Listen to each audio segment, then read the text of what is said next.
நான் எப்பயுமே லாஸ்ட்டில் தான் சார் பேசுவேன். ஃபஸ்ட்டே கூட்டம் நல்லது ஆக்சுவலாக. காலை வணக்கம்.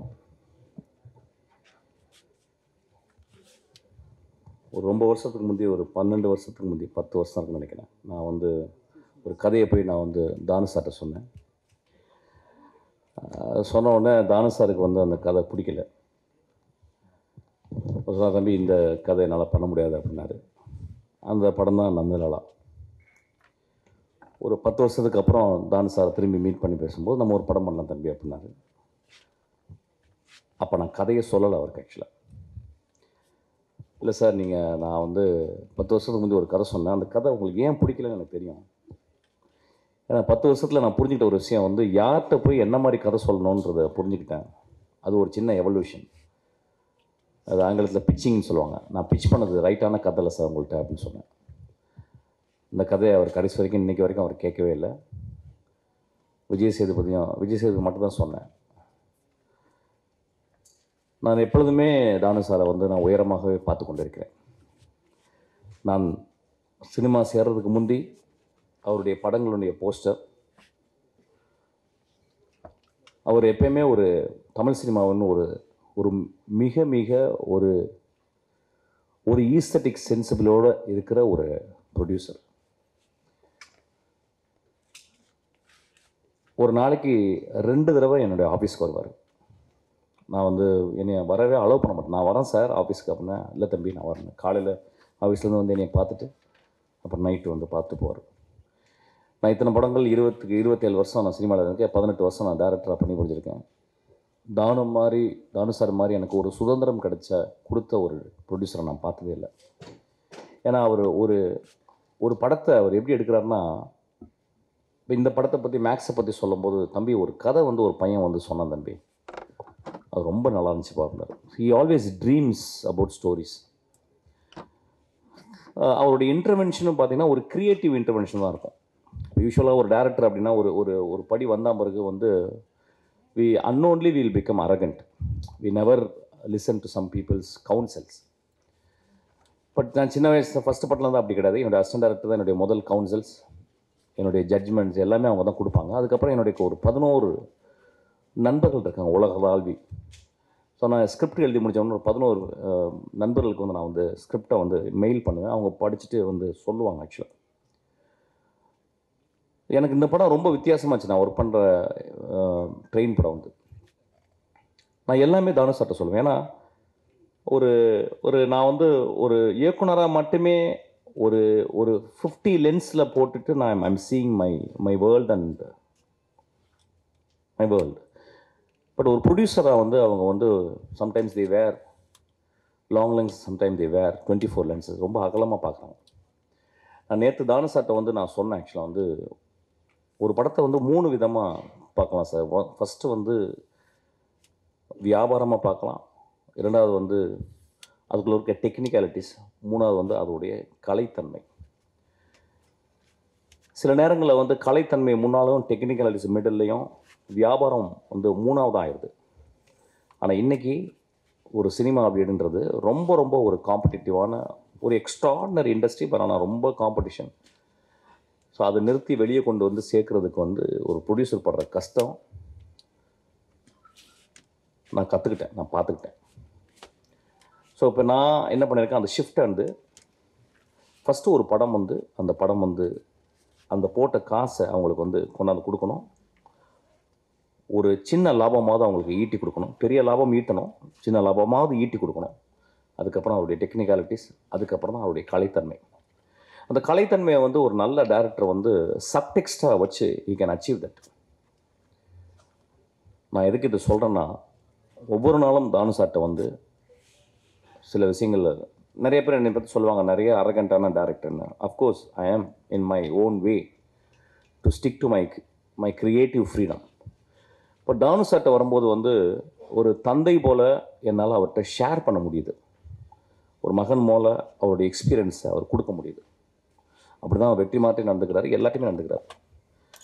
முதல் ஷோ காலையில் ரிலீஸ் ஆகுது இந்த நேரத்து வெற்றிமாறனுக்கு. முதல் தடவை காலையில் ஷோ பார்த்துட்டு போயிட்டு அவர் போய் ஒரு பொக்கே கொடுத்தார். ஸோ ஹி ஆல்வேஸ் ஃபாலோஸ் இந்த மாதிரி ஒரு சுறுசுறுப்பாக தானு சாருக்கு என்ன வயசுன்னு எனக்கு தெரியல. ஐ திங்க் 22 வயசுன்னு நினைக்கிறேன். ஆக்சுவலாக இவ்வளோ சுறுசுறுப்பான ஒரு மனிதனை நான் பார்த்ததே கிடையாது. ஆக்சுவலாக என் வாழ்நாளில் நான் இளையராஜாவை பார்த்துருக்கேன், ஒரு மியூசிஷியனாக. But a producer I have never seen such a most agile and always active. Always வந்து தம்பி இப்படி பண்ணலாம் அப்படி பண்ணலாம். நேற்று கூட ஒரு பாட்டு பண்ணி போட்டேன் வந்து, தம்பி நல்லாயிருக்கு இன்னும் கொஞ்சம்.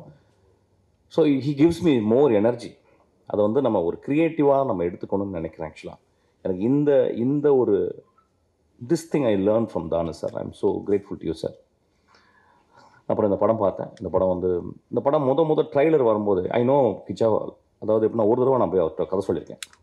ரொம்ப வெரி வெரி டீசன்ட் மேன். நான் வந்து I went all the way to Bangalore and I narrated story. He liked it. ஆனால் அதுக்கப்புறம் ஏதோ சம்திங் இட் ஹேப்பன், அதெல்லாம் பண்ண முடியல. அவரும் ஒரு 30 வருஷமாக 25 வருஷமாக ரொம்ப ஸ்ட்ராங்காக அவர் வந்து ஒரு பெரிய ப்ரொட்டாகனிஸ்ட், ஒரு பெரிய ஹீரோ அவர் வந்து இப்போ நம்ம அவர் படங்களை நம்ம வந்து இங்கேயும் பார்க்க போகிறோம். இப்போ வந்து ஒரு படம் வந்து இப்போ வந்து இந்தியா வந்து ஒரு மாநிலமாக ஆயிடுது கிட்டத்தட்ட சினிமா படத்தில். யார் வேணால் எங்கேருந்து வேணாலும் அவங்க வந்து ஏற்றுக்கொள்ளப்படுகிறார்கள். அப்படி தான் இருக்கணும். ஆக்சுவலி இப்போ வந்து ஒரு ஹீரோ எங்கள் ஏரியா ஹீரோ அப்படிலாம் கிடையாது. இப்போ வந்து இது வந்து ஒரு கலையாக மட்டுமே சினிமா பார்க்கப்படுகிறது. ஸோ இந்த படம் ரொம்ப நல்ல கமர்ஷியலாக இருந்துச்சு. எனக்கு அந்த இயக்குனருக்கு வந்து நான் வாழ்த்துக்களை சொல்கிறேன். There are many kinds of film. Fassbinder எடுக்கிறது ஒரு ஃபிலிம், பெல்லாட்டர் எடுக்கிற ஒரு ஃபிலிம், குரசவா ஒரு ஃபிலிம் எடுக்கிறாரு, பிரசான் ஒரு ஃபிலிம் எடுக்கிறாரு, பொலான்ஸ்கி ஒரு ஃபிலிம் எடுக்கிறாரு, நோலன் ஒரு டிஃப்ரெண்ட் கைண்ட் ஆஃப் எடுக்கிறாரு. நிறைய ஃபிலிம் மேக்கர்ஸ் இங்கே நம்ம இந்தியாவை பார்த்தோம்னா ஷியாம் பெனகல்லேருந்து ஆரம்பிச்சுன்னா வெற்றிமாறன்லேருந்து இன்றைக்கி ராம்லேருந்து தியாகராஜன், குமார் ராஜா, இன்றைக்கி மிகப்பெரிய வெற்றி படங்களை கொடுத்த டேரக்டர்ஸ் எல்லாமே. இதுதான் ரைட் ஃபிலிம் அப்படின்றது கிடையாது. ஃபிலிம் அப்படின்றது வந்து நிறைய ஜானரில் இருக்கணும், நிறைய சுவைகளை கொண்டதாக இருக்கணும். ஒரு சாப்பாடு எடுத்துக்கிட்டோம்னா வந்து நம்ம we are not just merely surviving to eat ஒரு ஃபுட்டு. அது ரொம்ப டேஸ்ட்டாக இருக்கணும். அதனால தான் வந்து இயற்கையை நம்மளுக்கு டேஸ்ட் பட்டை வந்து நம்மளுக்கு கொடுத்துருக்கு. எக்ஸ்ட்ராடனரி எவல்யூஷனில் நம்மளுக்கு வந்து அவர் tongue has been gifted by the extraordinary taste buds. அது மாதிரி டிஃப்ரெண்ட்டாக நம்ம வந்து பார்க்கணும். ஒரு ஷோலையை பார்த்துட்டிங்கன்னா ஒரு காலத்தில் அதை விட ஒரு கமர்ஷியல் படம் இல்லை. Maybe it was rip off from different films inspire ஆகிருக்கலாம். ஆனால் அது ஒரு மிகப்பெரிய, இன்றைக்கு வரைக்கும் இந்தியாவில் மிகப்பெரிய ஒரு கமர்ஷியல் படமாக ஷோவில் இருக்குது. கமர்ஷியல் படங்களும் பண்ணணும். ஒரு கதாநாயகன், கணவன் மனைவி உறவு, ஒரு கதாநாயகன் அண்ணன் தங்கை உறவு, ஒரு கதாநாயகன் நண்பர்கள் உறவு, இப்படியும் இருக்கணும். ஒரு கதாநாயகன் ஒரு பெரிய வீர சாகசம் செய்யும் ஒரு கதாநாயகனாகவும் இருக்கணும். இந்த படத்தில் அப்படியாப்பட்ட ஒரு கதாநாயகனை தான் பார்க்குறேன். வீர சாகசம் செய்யும் ஒரு பெரும் கதாநாயகனாக இந்த படத்தை நம்ம பார்க்கணும். இப்போ சமீப காலமாக ஒரு படங்களை ரொம்ப ஸ்ட்ராங்கான ஒரு கிரிட்டிசிசம், கண்டம்னேஷன் எல்லாமே இருக்குது. இதை திரைப்பட இயக்குநர்கள் நம்ம வந்து ஒத்துக்கணும். நான் ரொம்ப யோசிக்கிறேன். ஏன்னா ஒரு காலகட்டத்தில் இன்றைக்கி வந்து எல்லா திரைப்பட இயக்குநர்களையும் அடையாளம் கண்டு சமூகத்துக்கு சொன்னவங்க பத்திரிகைக்காரர்களும் மக்கள் தான். ஸோ வென் ஒரு சினிமான்றது ஒரு பேலன்ஸ், அது ரொம்ப கான்சென்ட்ரேட்டட், ஒரு வருஷம் 1.5 வருஷம் உட்காந்து ரொம்ப கான்சன்ட்ரேட் பண்ணி கிட்டத்தட்ட ஒரு ராக்கெட் இன்ஜினியரிங் மாதிரி தான். அந்த ராக்கெட் அப்படியே தனித்தனியாக செக்மெண்ட்டாக பிரித்து ஒவ்வொரு டிபார்ட்மெண்ட்டும் ஒரு 5 இயர்ஸ் 10 இயர்ஸ் உட்காந்து ஒர்க் பண்ணுறாங்க. ரொம்ப மெட்டிகுலஸாக ஒர்க் பண்ணுறாங்க. அதுக்கப்புறம் எல்லாம் பண்ணி முடிச்சு லான்ச் பண்ண முடியாமல் பிறகு திடீர்னு ஒரு சின்ன ஒயர்னால் வந்து அந்த பெரிய ராக்கெட் வெடிச்சிடலாம். அந்த மாதிரி தான் சினிமாவும். ஸோ இது ஒரு concentrated work led by the director, also by the actors, the producers. Sometime mess up ஆகும். ஸோ இதையும் மனதில் கருத்து வச்சுக்கிட்டு நம்ம புரிஞ்சுக்கணும். கிட்டத்தட்ட பத்திரிகையாளரும் நம்மளும் பார்த்தீங்கன்னா ரெண்டு கையை கோர்த்து தான் நடக்கிறோம். நீங்கள் இல்லாமல் நாங்கள் இல்லை, நாங்கள் இல்லாமல் நீங்கள் இல்லை, அப்படி தான் இருக்கணும்னு நினைக்கிறேன். ஸோ சில நேரங்கள் நான் திரும்பி சொல்கிறது, கருணையோடு கொஞ்சம் மனதில் வைத்து அந்த மனிதன் எப்படியாப்பட்ட சினிமாக்களை பண்ணியிருக்கிறான் அப்படின்றத வச்சோம் நம்ம கொஞ்சம் விமர்சனத்தை கொஞ்சம் I am not saying to tone down, I am saying கொஞ்சம் please add little compassion when you criticize a movie. ரொம்ப இம்பார்ட்டன் நினைக்கிறேன். ஏன்னா இன்றைக்கி சினிமாவை பார்த்தீங்கன்னா எனக்கு அவ்வளோ கஷ்டத்தில் இன்றைக்கி சினிமா இருக்குது. நிறைய பேருக்கு தெரியாது. கஷ்டம்னா ஒரு எப்படி ஒரு ஒரு சீசனுக்கு கூட ஒரு 4 சீசன் இருக்கும். ஆனால் இன்றைக்கி சினிமா அவ்வளோ கஷ்டத்தில் இருக்குது. பெரிய பணங்கள் போட்டு தான் இன்றைக்கி சினிமா பண்ண முடியுது. ஒரு சின்ன படங்களே இன்றைக்கி எடுக்க முடியல. ஆக்சுவலாக கொஞ்சம் மிஸ் ஆனால் கூட அது வந்து மிகப்பெரிய இழப்பையும் பல குடும்பங்களை வந்து ரோட்டுக்கு கூட்டு வர்ற அளவுக்கு சினிமா ஆயிடுது. ஸோ இதை கருத்தில் கொண்டு நம்ம சினிமாவை ரொம்ப கம்பேஷனோட பார்க்கணுன்னு நான் ரொம்ப தாழ்மையோடு கேட்டுக்கிறேன். இந்த படம் ஒரு மிகப்பெரிய வெற்றி படமாக அமையும். இந்த படமும் ரொம்ப கலை ரீதியாக இன்னொரு ஏரியாவில் ஒரு ஜானரில் இது வந்து ஆடியன்ஸ் வந்து ஹோல்ட் பண்ணும். இட் ஷுட் அரெஸ்ட் அவங்களோட இன்ட்ரெஸ்ட்டை வந்து இன்னும் அதிகப்படுத்தும். இந்த படம் கிச்சா அவர்களுக்கு மிகப்பெரிய தமிழ் வெற்றி படமாக அமையணும்னு நான் ஆசைப்பட்றேன், வாழ்த்துறேன். இந்த படத்தை இயக்கிய அந்த இயக்குனர் அவர் பேசும்போதே தெரிஞ்சது ரொம்ப எளிமையாக இருந்தார். தன் மனைவியும் மகளையும் சொன்ன ஒரு டேரக்டர். அவருக்கு அவர் கிளாப் அடிப்போம். ஆக்சுவலாக அதுதான் முக்கியம் வாழ்க்கையில். ஆல் த திங்ஸ் எல்லாம் பண்ணி முடித்த பிறகு வாழ்க்கையில் வந்து நம்ம சொந்தங்களுக்கு தான் எல்லாமே பண்ணுறோம். எல்லா குட்டிக்கரணங்களும் சினிமா ஒரு மிகப்பெரிய குட்டிக்கரணம் தான். ஆக்சுவலாக நான் எல்லாம் பண்ணுறதும் என்னுடைய மகளுக்கு தான் ஆக்சுவலி.